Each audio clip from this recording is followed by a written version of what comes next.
Jika kita bertanya, siapa orang yang paling miskin di dunia? Orang yang paling miskin di dunia adalah orang yang paling banyak kehendak dan kemauannya.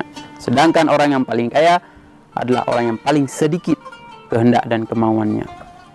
Allah Ta'ala berfirman, la in syakartum la azidannakum. Jika kamu bersyukur, insya Allah akan menambahkan nikmatnya kepada kita. Maka dari sini dapat kita pahami, selayaknya dan sepatutnya bagi kita manusia, ketika Allah memberikan nikmatnya kepada kita, wajib dan sepatutnya kepada kita insan untuk bersyukur kepada Allah. Karena semakin kita bersyukur kepada Allah, semakin Allah pula menambah nikmatnya kepada kita.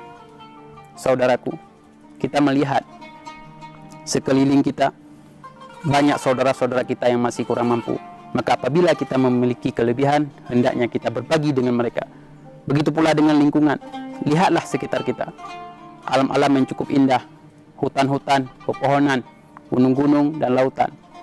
Selayaknya kita sebagai insan menjaga alam tersebut, menjaga hutan-hutan tersebut, karena ini pula merupakan nikmat yang Allah berikan kepada kita.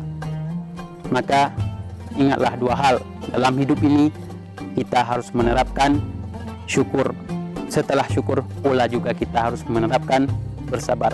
Karena ketika Allah memberikan nikmat, kita bersyukur. Ketika Allah memberikan cobaan, maka kita bersabar.